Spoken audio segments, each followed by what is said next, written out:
Welcome to the Toffee Blues, your source for all things Everton, and welcome to the EFC 24/7 news update. We're bringing you up to speed with all the latest Everton transfer rumours as we close in on the end of the season and the upcoming transfer window. The main story today is that Everton are apparently going all in on Liam DELAP, who has, of course, just been confirmed as relegated with Ipswich. And that's come from Mark Douglas, who is from the newspaper, but um, again, a lot of these you need to take them with a pinch of salt, but he's saying that DELAP would be considered a franchise player, whatever that means. That's a very Americanized term, I'd imagine, but I'm assuming that's akin to like a marquee signing. And apparently they're hoping that making him star of the team almost would make him potentially choose Everton over other targets who've been linked, such as Man United and Chelsea. Um, but when I say all in, they probably mean that. I don't think there's going to be a lot of money to spend, so a lot of it will go on DELAP if we do bring him in. So we've got to be careful like what it leaves behind in terms of do we have a lot of money left over to bring in other players? There's a lot of work to be done in the transfer market this summer, uh, and perhaps that's where the next thing comes in, where there's a lot of rumours about players potentially sticking around. A lot of those players who are out of contract.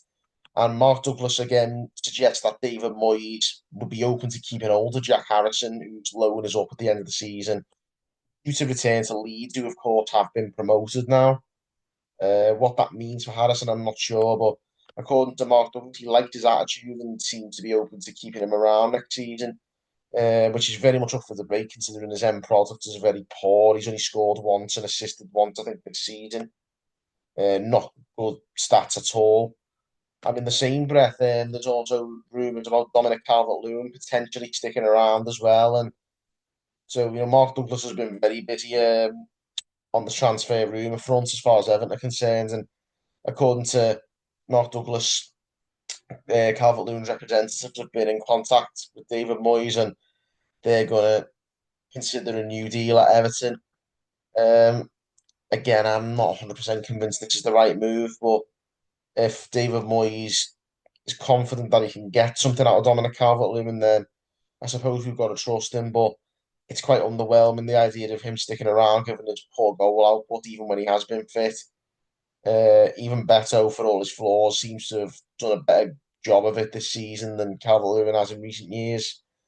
But, you know, with a full pre-season under his belt, we might see a different Dominic Calvert-Lewin next season, hopefully one more like the one that thrived under Carlo Ancelotti, but really remains to be seen, and I'm not very convinced in all honesty.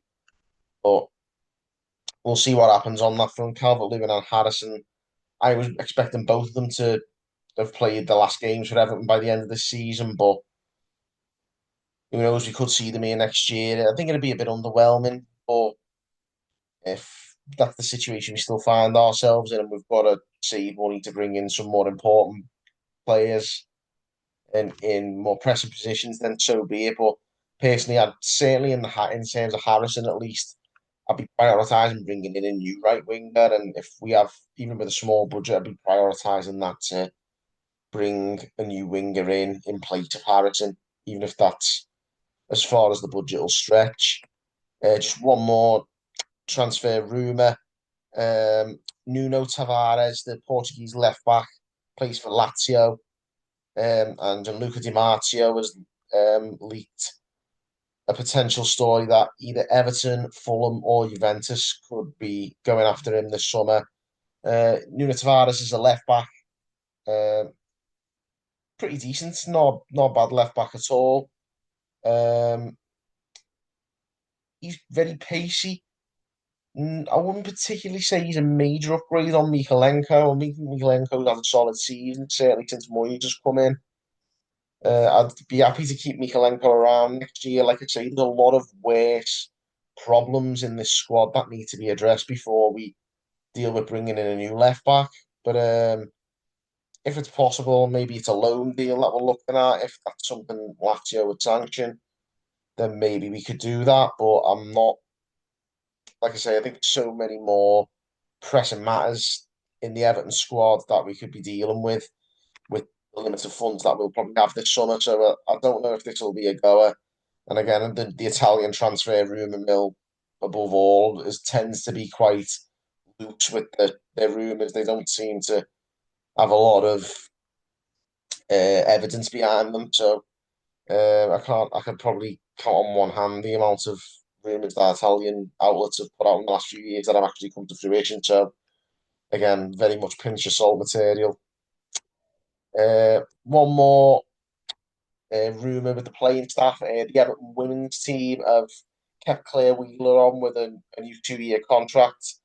The midfield is going to be sticking around till June 2027. And finally, Paddy Boyland has reported that Dan Purdy, the head of recruitment, is expected to leave Everton in the coming weeks. This comes along with, of course, Kevin Thelwell leaving this summer as well. So, it looks as though it's going to be a real clean sweep across the board as far as the Freakins are concerned since their takeover in December. There's been a lot of personnel change. Angus Kinnear is supposed to be coming in from Leeds, a couple of other recruitment staff, but Dan Purdy looks like he's joining Kevin Thelwell in leaving Everton this summer. Uh, and like I say, with regards to the recruitment team leaving, there's also scope for maybe a clean sweep in terms of playing staff, but these rumours today suggest perhaps otherwise, that a lot of the personnel we've got at the moment might be staying with the club, but perhaps that is a part of the plan, maybe with the recruitment staff leaving and new recruitment staff coming in. Is that going to try and buy the new staff more time to do their own scouting with a view to maybe bringing these players in a year from now, the ones that they want? It's a very, like I say, whatever way you look at it, it looks like there's going to be dramatic change at Everton this close season, not to mention the new stadium, of course. So there's a lot to keep an eye on. And obviously, we'll be bringing you up to speed here on the Toffee Blues with all the news and rumours that'll be coming out as we approach silly season. So there you have it, guys. That's today's Everton news. So let us know your opinions. Give us a comment, give us a like, and subscribe for more content. Until next time, guys. Thanks for tuning in on the Toffee Blues.